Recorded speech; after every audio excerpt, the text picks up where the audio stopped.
அனைவருக்கும் வணக்கம். கரூர் செல்லும் முதல்வர் விஜய். பரந்தூர் விமான நிலைய விஷயத்துல ரொம்பவே விடாப்பிடியாக இருக்கிற நம்மளுடைய பிரதமர் அவர்கள் இதை பத்தி நம்ம விரிவா வீடியோல பேச போறோம். அண்ணாமலை அவர்கள் திடீரென போயஸ் கார்டன் போறதுக்கு காரணம் என்ன அப்படின்றதையும் நம்ம தெளிவா பேச போறோம். சேனலுக்குள்ள வந்தவங்க லைக் அண்ட் சப்ஸ்கிரைப் பண்ணிக்கோங்க. நம்மளுடைய வீடியோஸை தொடர்ந்து பார்க்குறவங்க 4 பேருக்கு ஷேர் பண்ணி விடுங்க. உங்களுடைய கமெண்ட்ல சொல்லிடுங்க. இப்போ பார்த்தீங்கன்னா நம்மளுடைய தமிழக முதலமைச்சர் எப்போ கரூருக்கு போவார் அப்படின்ற மிகப்பெரிய கேள்வி. கரூர் சம்பவம் நடந்து கிட்டத்தட்ட ஒரு வருஷத்தை நெருங்கிக்கிட்டு இருக்கோம் நம்ம. ஆனால் பார்த்தீங்கன்னா அந்த ஒரு சம்பவம் நடந்ததுக்கு அப்புறமா அவங்களுடைய குடும்பத்துக்காரங்களை கூப்பிட்டு தமிழக முதலமைச்சர் என்னதான் அவங்களுக்கு ஆறுதல் அந்த நிதி எல்லாமே கொடுத்தாலும் இன்னும் அவங்கள நேரடியா போய் சந்திக்கல. அவங்க தான் இங்க சந்திச்சுட்டு போனாங்க அப்படின்ற ஒரு மிகப்பெரிய பரவலான சர்ச்சை அப்படின்றது இருந்துட்டு இருக்கு. அதுக்கப்புறம் பாத்தீங்கன்னா தேர்தல் பரப்புரைக்காக மற்ற ஊர்களுக்கெல்லாம் சென்ற நம்மளுடைய விஜய் அவர்கள், தமிழக முதலமைச்சர் அவர்கள் இப்ப பாத்தீங்கன்னா கரூருக்கு எப்ப போவார் அப்படின்ற ஒரு மிகப்பெரிய கேள்வி எழுந்திருக்கு. அந்த டைம்ல போக முடியல. ஏன்னா தடைகளுக்கு மேல தடை, இடம் கிடைக்கல, மகால் சரிவர கிடைக்கல அப்படின்ற ஒரு மிகப்பெரிய திமுகவின் ஒரு தடை அப்படின்னு சொல்லலாம். ஆனா இப்ப என்ன காரணம் அப்படின்னு ஒரு பெரிய கேள்வி வரும்போது நேத்து பாத்தீங்கன்னா திருச்சி கிழக்குல அவ்வளோ அருமையா திமுகவை வச்சு செஞ்சு முடிச்சுட்டு நேரா கரூர் பயணத்தை மேற்கொள்ள இருக்கிறார் நம்மளுடைய தமிழக முதலமைச்சர் அப்படின்ற ஒரு தகவல் வந்திருக்கு. பாத்தீங்கன்னா இது சும்மா கரூருக்கு போகலங்க, 2 நாள் பயணமா கரூருக்கு போறாரு. கரூரில் இருக்கிற அங்கே பார்த்தீங்கன்னா கரூரை பொறுத்த வரைக்கும் உங்களுக்கு தெரியும், அது ஒரு தொழில்பேட்டை ஏரியா, நிறைய தொழிற்சாலைகள் அங்கே இருக்குது. அதுக்காக பார்த்தீங்கன்னா ஆல்ரெடி முதலீடை ஈர்க்கிற விதமாக அங்கே ஒரு மீட்டிங் அரேஞ்ச் பண்ணியிருக்காங்க. அதுக்காக பார்த்தீங்கன்னா நம்மளுடைய தமிழக முதலமைச்சர் போயிட்டு அங்கே 2 நாள் பயணமாக போய் மக்களை சந்திச்சுட்டு அங்கே இருக்கிற சில நிறை குறைகள் எல்லாத்தையுமே மக்களிடையும் கேட்டு தெரிஞ்சுட்டு அங்கே ஒரு பெரிய தொழில் முதலீட்டு மையம் அப்படின்ற ஒரு மிகப்பெரிய விஷயத்தை அமைக்கிறதுக்காக போகிறாங்க. உண்மையிலே கரூர் மக்களுக்கு இது ஒரு நல்ல செய்தி அப்படின்னே சொல்லலாம். நம்மளுடைய சப்ஸ்கிரைபர் கேட்ட கேள்விகளுக்கு மிகப்பெரிய கேள்விகளுக்கும் விடை கிடைச்சிருச்சு. எப்போ கரூர் செல்வார்னு கேட்டீங்க, கிடைச்சாச்சு. இந்த மாத இறுதிக்குள், அதாவது ஜூன் மாதம் இறுதிக்குள்ள அல்லது ஜூலை மாதம் ஃபர்ஸ்ட் வீக்ல கிளம்பலாம் அப்படின்ற ஒரு மிகப்பெரிய தகவல் வந்திருக்கு. இது ஏன் அப்படின்றது நீங்க கேட்பீங்க. இப்ப திடீர்னு போறதுக்கான காரணம் என்ன அப்படின்னு கேட்டீங்கன்னா, முழுக்க வரவிருக்கும் உள்ளாட்சி தேர்தல்லாம் காரணம் அப்படின்னு தாவேகா வட்டாரத்துல இருந்து சொல்லியிருக்காங்க. இப்ப 2வது நியூஸை நம்ம பார்ப்போம். இன்னைக்கு பரந்தூர் விமான நிலையம் அப்படின்றத இழுத்து மூடணும் அப்படின்னு தான் விவசாயிகளோட ஒரு கனவு. இன்னைக்கு பாத்தீங்கன்னா பரந்தூர் விமான நிலையம் தான் நம்மளுடைய தமிழக முதலமைச்சருடைய அரசியலுக்கு வித்திட்டது அப்படின்னே சொல்லலாம். இதுதான் முதல் பிரச்சனையா நம்மளுடைய தமிழக முதலமைச்சர் கையில் எடுத்து அந்த மக்களுக்காக தலைமைச் செயலகத்தை நாங்க முற்றுகையிடுவோம் அப்படின்னு சொல்லிட்டு சொல்லியிருப்பாரு. அதுக்கப்புறமா இன்னைக்கு முதல்வர் ஆனதுக்கு அப்புறம் என்ன செய்வாருன்ற பெரும் எதிர்பார்ப்புல இருந்ததை இப்ப ரீசெண்டா நம்மளுடைய பிரதமரை சந்திச்சு வந்த கையோட அந்த திட்டத்தை எங்களுக்கு தேவையில்லை, மூடு விழா கொண்டாடியே தீர்வோம்னு சொல்லிட்டு முடிச்சு விட்டுட்டாரு. ஆனா பாத்தீங்கன்னா நேத்து அவசரமா ஒரு மிகப்பெரிய ஒரு போன் கால் அப்படின்னு சொல்லலாம், பிரதமர் அலுவலகத்துல இருந்து நாங்க பரந்தூர் விமான நிலைய திட்டத்தை மூடுறதா இல்ல, அந்த பரந்தூர் விமான நிலையம் அந்த இடத்துல வந்தே தீரும் அப்படின்ற மிகப்பெரிய குண்டை தூக்கி போட்டிருக்காங்க. இதுக்காக பாத்தீங்கன்னா அந்த விமான ஆணையம்னு சொல்லுவாங்க பாத்தீங்களா, விமான நிலைய ஆணையம்னு ஒரு அமைப்பு இருக்கு. அவங்க இன்னைக்கு தமிழக முதலமைச்சரை சந்திக்கிறதா இருக்காங்க. என்ன மாதிரியான பதில் நம்மளுடைய தமிழக முதலமைச்சர் இருந்து வரப்போகும், அல்லது இடம் வேற மாதிரியாக ஒதுக்கி தர போறாங்களா, இல்ல தமிழகத்துல இருந்து வேற ஏரியாவை ஒதுக்கி தர போறாங்களா அப்படின்ற ஒரு மிகப்பெரிய கேள்விக்குறி. ஏன்னா இன்னைக்கு பரந்தூர் மக்கள் சந்தோஷமா இருக்கு, அந்த வெடிலாம் போட்டு கொண்டாடி இருப்பாங்க, பார்த்திருப்பீங்க. அந்த சந்தோஷத்துக்கு என்னெல்லாம் இன்னைக்கு நம்மளுடைய தமிழக முதலமைச்சர் பதில் சொல்ல போறாரு அப்படின்றது, இல்ல ஒருவேளை அவங்களுக்கு ஏமாற்றம் ஆகுமா அப்படின்றத நம்ம பொறுத்திருந்து பார்க்கணும். ஆல்ரெடி விவசாயிகளுடைய அந்த பயிர்க்கடன் தள்ளுபடி பஞ்சாயத்து பெரிய அளவுல போயிட்டு இருக்கு. கிட்டத்தட்ட போராட்டங்கள்லாம் நடத்திட்டு இருக்காங்க. அதுக்கும் பாத்தீங்கன்னா அந்த பழைய பயிர்க்கடனை தள்ளுபடி கொடுத்ததை ரத்து பண்ணிட்டு புது திட்டமா நிதிநிலை அறிக்கையில நம்மளுடைய மரிய அவர்கள் அறிவிக்கிறதா இருக்காரு. இவ்வளவு விஷயங்கள் விவசாயிகளுக்கு பெண்டிங்ல இருக்கும்போது திடீர்னு இந்த பரந்தூர் விமான நிலைய பஞ்சாயத்து இன்னைக்கு தமிழக அரசுக்கு தலையில விழுந்திருக்கு அப்படின் போது கண்டிப்பா அது கேள்விக்குறிதான். அடுத்த விஷயத்தை பேசுவோம். திடீரென போயஸ் கார்டன் செல்லும் அண்ணாமலை அவர்கள். இவ்வளவு விஷயத்தை நம்ம பேசியிருக்கோம். மறக்காம உங்களுடைய கமெண்ட்ல சொல்லிருங்க. அண்ணாமலை அவர்கள் இப்ப கட்சி ஆரம்பிக்கிறதுக்கு காரணம் என்ன அப்படின்றது ஒரு கேள்வி. ஏன் அப்படின்னா, நான் நேத்தே வீடியோல தெளிவா சொல்லியிருப்பேன். பொது தேர்தல் முடிஞ்சு போச்சு, 5 வருஷம் கழிச்சு தான் அடுத்த தேர்தல் வரும். இடைத்தேர்தல் ஒரு 5-6 தொகுதிக்கு வர்றது என்னமோ உண்மைதான். அவர்கிட்ட இருக்கிற ஒரு பண அளவை வச்சு பார்த்தா கூட ஒரு 5-6 இடத்துல அவருடைய ஆட்களை போட்டு கண்டிப்பா தேர்தலை காண முடியும். இன்னைக்கு பாத்தீங்கன்னா நேரடியாவே அவர் அமித்ஷாவை சந்திக்கிறார். பத்திரிகையாளர் பிரஸ் மீட்ல கட்சி ஆரம்பிக்கிறீங்களான்னு கேட்ட கேள்விக்கு மறுப்பு தெரிவிச்சிருக்காரு. ஆல்ரெடி கட்சி பேரும் கூட அறிவிச்சிட்டாங்கன்னு சொல்லணும், எம்எஸ்கேன்ற கட்சியா. இன்னும் அவர் அதிகாரப்பூர்வமா அறிவிக்கல. கொடியெல்லாம் வேற வெளியிட போறார். அவருடைய பிறந்தநாள் நாளை கழிச்சு வருது அப்படின்றது.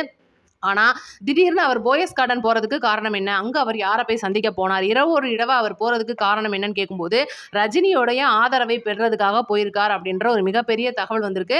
ரஜினி ஆதரவு அவருக்கு கொடுப்பாரா, பழைய அண்ணாமலை புது அண்ணாமலைக்கு ஆதரவு கொடுப்பாரா அப்படின்னு கேட்டே ஆகணும் கண்டிப்பா. ஏன்னா இவ்வளவு நாள் திராவிடம் அப்படின்ற ஒண்ணுக்கே நம்மளுடைய ஏடிஎம்கே ஜெயலலிதா அம்மா இருக்கும்போது ரஜினி அவர்களுக்கு ஆகாது, இது எல்லாருக்குமே தெரியும். அதனால சில அறிக்கைகள்லாம் விட்டு அப்பக்கப்ப திமுகவுக்கு ஆதரவெல்லாம் கொடுப்பாரு. அவர் ஒரு காலத்துல வீட்டுல இருக்கும்போது அவரே வந்து நினைச்சிருந்தாருன்னா சிஎம் ஆயிருக்கிறதுக்கெல்லாம் வாய்ப்பு இருந்துச்சு. ஆனா அதெல்லாம் அவர் பயன்படுத்தல. ரசிகர்களை பெருமளவு ஏமாத்திட்டார் அப்படின்ற ஒரு மிகப்பெரிய மைனஸ் அவர் மேல இருக்கு. இன்னைக்கு ரஜினி அவர்களுடைய ஆதரவை அண்ணாமலை அவர் பெற்றுட்டார்னா இன்னைக்கு இருக்கிற ஒட்டுமொத்த அரசியல் தலைவர்களை நீங்க யோசிச்சு பாருங்க. எடப்பாடி வந்து ஆல்ரெடி வந்து பார்டருக்கு தாண்டிட்டாரு. ஸ்டாலின் அவர்கள் ஆல்ரெடி பார்டரை தாண்டி படுத்தே விட்டாருன்னு சொல்லணும். இளைய தலைமுறை அப்படின்னு கையில் எடுக்கும்போது திமுக சைடில் இருக்கிற ஒரே கையில இருக்கிறது உதயநிதி மற்றும் அவர்களுடைய மகனான இன்பநிதி. அவங்களுக்கும் சேர்த்து தான் கழுவுறதுக்கு கொத்தடிமைகள் ரெடியா இருக்காங்கன்னு நேற்று டிஎம்கே மீட்டப்ல சொல்லிட்டாங்க. அந்த ஐடிவிங்ல நாங்கள் வந்து கழுவுவதை பெருமையாக நினைக்கிறோம், we are proud to கொத்துட்டாங்க. அப்ப ஏடிஎம்கேல யாருப்பா இளைய தலைமுறைன்னு தேடி பார்த்தா என்ற அளவுக்கு கூட யாருமே இல்ல. இன்னைக்கு தமிழக வெற்றி கழகத்துல தான் ஒட்டுமொத்த இளைஞர்களும் சரி, தமிழகத்துல இருக்கிற அனைத்து பெண்களும் சரி பின்னாடி நிக்கிறாங்க நம்மளுடைய தலைவர் விஜய் அவர்களுக்காக. இது எல்லாருக்கும் தெரிஞ்ச விஷயம். இன்னைக்கு பிஜேபியோட கூட்டு கணக்காகவும் பிஜேபி, ஏடிஎம்கே, டிஎம்கே அட எல்லா கலவையும் ஒண்ணுதாங்க. யாருமெல்லாம் தனித்தனியாலாம் கிடையாது. பேர் தான் தனியா வச்சிருக்காங்க, சின்னம் தான் தனித்தனியா வச்சிருக்காங்க. தேர்தல்னு ஒண்ணு வந்துட்டா இவன் மாத்தி தாக்கி தாக்கி பேசிக்கிறாங்களே தவிர யாருக்கு ஓட்டு போட்டாலும் எல்லாமே ஒரே கணக்கா தான் இவ்வளவு நாள் நம்மளுடைய தமிழகத்துல இருந்துச்சு. எப்ப டிவிக்கேன்னு ஒரு கட்சி வந்துச்சோ ஆல்ரெடி நம்மளுடைய தமிழக முதலமைச்சர் ஏகப்பட்ட பரப்புரையில சொல்லியிருக்காரு.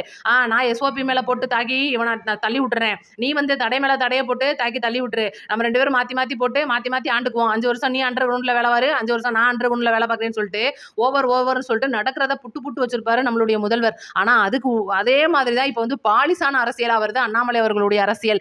ஏன்னா இன்னைக்கு அண்ணாமலை வந்து பிஜேபியோட ஒரு சொல்ல வேணாம், விட்டுருங்க, நம்ம அண்ணன் மாதிரி அதை கடந்து தாண்டிடுவோம். டேஸ்ல நீங்க என்ன வேணாலும் போட்டுக்கோங்க. அவ்வளவு பெரிய அண்ணாமலை அவர்கள் பிஜேபிக்கு என்னவா இருந்தாருன்னு எல்லாருக்குமே தெரியும்.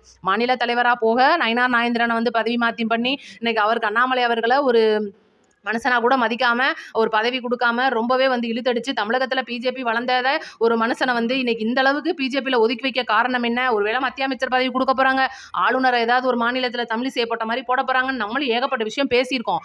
ஆனா இன்னைக்கு அண்ணாமலை அவர்களை ஒதுக்கியே விட்டுட்டாங்கன்னு சொல்ற மாதிரி ஏன் இப்படி பண்றாங்க? என்னாச்சு? அண்ணாமலை வந்து இன்னைக்கு ஐபிஎஸ் பதவியை பிஜேபிக்காக துறந்துட்டு இன்னைக்கு எவ்வளவு பெரிய மனுஷன் வந்து இன்னைக்கு உட்கார்ந்துருக்காரு. ஆனா இவங்களை யாருமே மதிக்கலையே. அண்ணாமலை அவர்களுக்கும் இன்னைக்கு தனியா தொண்டர்கள் இருக்காங்க. பிஜேபிக்கு தமிழகத்துல தொண்டர்கள் எத்தனை பேர்னு விரல் விட்டு வேணா எண்ணலாம். ஆனா அண்ணாமலையுடைய தொண்டர்கள்னு இருக்காங்க. அதை வந்து மாற்ற கருத்து கிடையாது. அப்படி இருக்கும்போது இன்னைக்கு நம்மளுடைய தமிழக முதலமைச்சருக்கு நேர் எதிராக வந்து போட்டியிடுறதுக்கு சரியான நபரா யார் இருப்பாருன்னா உதயநிதிலாம் கிடையாதுங்க, அண்ணாமலை தான் இருப்பாருன்னு அவங்க நம்புறாங்க. அதனாலதான் வந்து இன்னைக்கு ஒட்டுமொத்தமா நம்மளுடைய அண்ணாமலை இறக்குறதுக்கு எல்லாருமே வந்து பிளான் பண்ணியிருக்காங்க அப்படின்னு சொல்லணும். சீமான் அப்படின்ற ஒருத்தர் வந்து நீங்க திடீர்னு கேட்கறனால நான் சொல்றேன், சீமான் அப்படின்லாம் இன்னைக்கு யாருமே கிடையாது. ஒட்டுமொத்தமா இருந்த கொஞ்ச நஞ்ச மரியாதையும் இலங்கையில இருந்து வந்த எம்பி முடிச்சு விட்டு போயிட்டாப்ல. அதனால சீமான்லாம் யாருமே கணக்குல எடுத்துக்காதீங்க. அவர் பாவம் இப்பதான் அப்பாவா இருக்காரு 2வது முறையா. மகளோட விளையாடட்டும் வீட்டுல உட்காந்து, வயசான காலத்துல நிம்மதியாவது அவர் பாட்டுக்கு விளையாண்டுட்டு போறாரு. அதை பத்தி நம்ம கவலைப்படக்கூடாது. இன்னைக்கு விஜய் அவர்களுக்கு போட்டியா வரப்போற அண்ணாமலை அவர்களை பத்தி தான் ஒட்டுமொத்த தமிழ்நாடும் பேசிட்டு இருக்காங்க. ஆனா முழுக்க அண்ணாமலை அவர்கள் கட்சி ஆரம்பிச்சு இடைத்தேர்தல் நின்று பெர்சன்டேஜ் எடுக்கிறாரா, இல்ல ஓட்டு சதவீதம் வாங்குறாரா, இல்ல ஜெயிக்கிறாரா அப்படின்றது 2வது பட்சம். அந்த மாதிரிலாம் ஏதாவது ஒண்ணு நடந்து அது வேற பாத்தீங்கன்னா முழுக்க அது வந்து பிஜேபியோட ஒரு மிகப்பெரிய சதி திட்டம் அப்படின்னு இப்பவே ஆரம்பிச்சிட்டாங்க. அதுதான் உண்மையும் கூட. இப்ப அடுத்த ஒரு முக்கியமான விஷயத்துக்கு நான் வர்றேன். இன்னைக்கு காலையில் பார்த்தீங்கன்னா ஸ்ரீவைகுண்டத்தில், அதாவது திருவைகுண்டத்தில் 2 தாவேகா நிர்வாகிகள் பாலியல் குற்றத்தில் கைது பண்ணியிருக்காங்க. ஜெயபால் மற்றும் பாலமுருகன். இவங்க 2 பேருமே அதில் ஒருத்தர் ராமநாதபுரத்தை சேர்ந்தவர், ஒருத்தர் தூத்துக்குடி மாவட்டத்தை சேர்ந்தவர், ஒருத்தர் பார்த்தீங்கன்னா இளைஞரணி செயலாளராக இருக்காரு, ஒருத்தர் பார்த்தீங்கன்னா நிர்வாகியாக இருக்காரு. இவங்க 2 பேருமே சேர்ந்து தூத்துக்குடியில் ஒரு பொண்ணுக்கு வேலை வாங்கி தரதா சொல்லி அந்த பெண்ணை வந்து கூட்டு பாலியல் வன்கொடுமை செஞ்சதா அப்படின்றது ஒரு குற்றச்சாட்டு. கண்டிப்பாக அவங்கள தூக்கி உள்ள போடணும். அவங்கள போக்சோ சட்டத்தில் போடுறதுக்கு அந்த பொண்ணுக்கு வயசு கூட அப்படின்றனால போட மாட்டாங்க. பாலியல் குற்றத்தில் தூக்கி உள்ள போடணும், வெளியிலேயே விட்டுறக்கூடாதுன்றது தான் என் கருத்து. ஆனா அதுக்கு முன்னாடி நடந்ததை காவல்துறையினர் விசாரிக்கும் போது மிகப்பெரிய தகவல் வந்திருக்கு. இதை வெளியில சொல்றதுக்கு மறுக்கிறாங்க பத்திரிகையாளர்கள். அதை பத்தி நான் சொல்லிடுறேன். இந்த 2 பேருமே வந்து டிவி கேட்கறாங்க தான், அதுல எந்த மாற்றமும் கிடையாது. ஒருத்தர் பாத்தீங்கன்னா விஜய் அவர்களுடைய மக்கள் இயக்கத்துல இருந்து பயணிச்சுட்டு வந்தவர், இன்னொருத்தர் இப்ப சேர்ந்து ரீசெண்டா தமிழக வெற்றி கழக நிர்வாகியா மாறி இருக்காரு. 2 பேரும் அந்த பொண்ணை ஏமாத்தினதெல்லாம் உண்மை. ஆனா இதுக்கு முன்னாடி அந்த பொண்ணு வந்து அந்த 2 பேர்ல ஜெயபால் அப்படின்றவர் கூட அதிக நெருங்கி பழகுனதுக்கான மிகப்பெரிய ஆதாரங்கள்லாம் வந்து வச்சிருக்காங்க. இவங்களுக்கு இதுக்கு முன்னாடி ஏகப்பட்ட பழக்க வழக்கங்கள் இருக்கு. பணத்தை வந்து இந்த பொண்ணு வந்து அவங்க கிட்ட இருந்து நிறைய வாங்கியிருக்காங்க அப்படின்ற மிகப்பெரிய கம்ப்ளைண்ட்லாம் வந்து சொல்லிட்டு இருக்காங்க. இது என்ன ஏது அப்படின்றத வந்து பெண்கள் விஷயமா இருக்கிறனால நம்ம அவ்வளவு தூரம் வந்து பேசிட முடியாது. முழு தகவல் அதிகாரப்பூர்வமா வந்ததுக்கு அப்புறமா உங்களுக்கு நான் சொல்றேன். இந்த 2 பேரையும் வெளியிலே விடக்கூடாதுன்றது தான் என்னுடைய ஒரு கருத்து. இவங்க 2 பேரும் கிடையாது, இன்னைக்கு இவங்க கட்சி அப்படின்றது தமிழக வெற்றி கழகமாவே இருந்தாலும் நம்ம அதை பத்தி தெளிவா சொல்லிதான் ஆகும். இதுல மாற்று கருத்துக்கும் வேலை இல்லை. யார் பெண்கள் மேலையும் குழந்தைகள் மேலேயும் கை வச்சாலும் நம்ம கேட்போம் அப்படின்றதுதான் நம்மளுடைய கேள்வி. அன்னைக்கு வந்து எம்எல்ஏக்கள் பண்ற தப்பு, அமைச்சர்கள் பண்ற தப்பு எதுவானாலும் நம்மளுடைய சேனல்ல உடனே கேட்கப்படும் அப்படின்றதுதான் நம்ம கருத்து. மறக்காம உங்களோட கருத்தையும் சொல்லிருங்க. இன்னொரு எல்லாருக்கும் முக்கியமான ஒரு விஷயத்தை நான் சொல்லியே ஆகணும். இதை பத்தி நீங்க என்ன நினைக்கிறீங்கன்னு மறக்காம கமெண்ட்ல சொல்லுங்க. இளையராஜா அவர்களுடைய 83வது பிறந்த நாள்னு நினைக்கிறேன் இன்னைக்கு. கிட்டத்தட்ட பல்வேறு மாநிலங்கள்ல இருந்து கர்நாடகா, கேரளா இந்த மாதிரி ஏரியாக்கள்ல எல்லாம் இருந்து அவருடைய ரசிகர்கள் மற்றும் இந்த ஆர்கெஸ்ட்ரா அமைப்புகள்லாம் இருப்பாங்க பாத்தீங்களா, பாட்டு கத்துக்கிறவங்க, இவங்கெல்லாம் வந்து காலையில 3:30 மணில இருந்து அவருடைய வீட்டு வாசல்ல காத்துக்கிட்டு இருந்திருக்காங்க.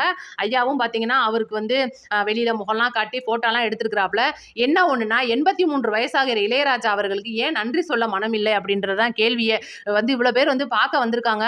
அவருக்கு வந்து பூங்கொத்து கொடுக்கறது, சால்வை போத்துறது, போட்டோ எடுத்துக்கிறதெல்லாம் ஓகே. இவங்க எல்லாருக்கும் நன்றி அப்படின்னு சொல்ல மனசு இல்லாம இவங்க எல்லாருக்கும் என்னுடைய பிறந்த நாளுக்கு பதிலாக இவங்களுக்கு வாழ்த்துக்கள்னு என்னமோ வந்து அசிங்கமா சொல்ற மாதிரி தான் எனக்கு தெரியுது. ஏன் இவருடைய ரசிகர்களை கூட இவர் மதிக்க மாட்டேன்றார்? என்னாச்சு, வயசானா இவருக்கு ஏதாவது ஆயிருமா? எல்லாரும் சொல்ற மாதிரி இந்த 40 வயசுக்கு மேல நாய் புத்தி வரும்லாம் சொல்லுவாங்க. அப்ப 83 வயதான இளையராஜா அவர்கள் இவ்வளவு நாள் வந்து திரைத்துறையில அவரை வளர்த்து விட்ட இவருடைய ரசிகர்களுக்கு ஏன் இப்படி பண்றாரு? ஏன் மரியாதை கொடுக்க மாட்டேன்றாரு? பாட்டை களவாண்டுறாங்க, காப்பிரைட் வாங்குறதெல்லாம் காசுக்காக பண்றது. அதை பத்தி நம்ம பேச வரல, அது அவருடைய உரிமை. இன்னைக்கு அவருடைய தில்லாலங்கடி வேலையெல்லாம் எடுத்தோம்னா நம்ம பக்கமா போட்டுட்டே போலாம். ஒரு சான்ஸ் கேட்டு வர்றவங்க பாட்டு எழுதிட்டு வந்தாங்கன்னா அதை வாங்கி வச்சுக்கிட்டு அனுப்பிச்சு விட்டுட்டு அந்த பாட்டை டியூன் போட்டு ஏற்றி விட்டுட்டு ஏன் பாட்டுன்ட்டு போயிருவாரு. கேட்க வந்தவங்க இன்னமும் வந்து அதாவது நிறைய பேர் வந்து இன்னும் வந்து ஒரு மாதிரி புத்தி சுவாதீனம் இல்லாமலாம் தமிழகத்துல திரியறவங்க இருக்காங்க. ஏகப்பட்ட பேர் இவரால ஏமாந்தவங்களும் இருக்காங்க. நான் அவருக்கு எதிராக பேச வரல. அவருக்கு ஏன் இன்னைக்கு நன்றி சொல்ல மனம் இல்லைன்றது என்னுடைய கேள்வி. இருந்தாலும் பரவாயில்ல, அவர் வந்து பிறந்தநாள் வாழ்த்தை நம்ம சேனல் சார்பா சொல்லிடுவோம். நீங்களும் சொல்லிருங்க. நன்றி, வணக்கம். அடுத்த வீடியோல சந்திப்போம்.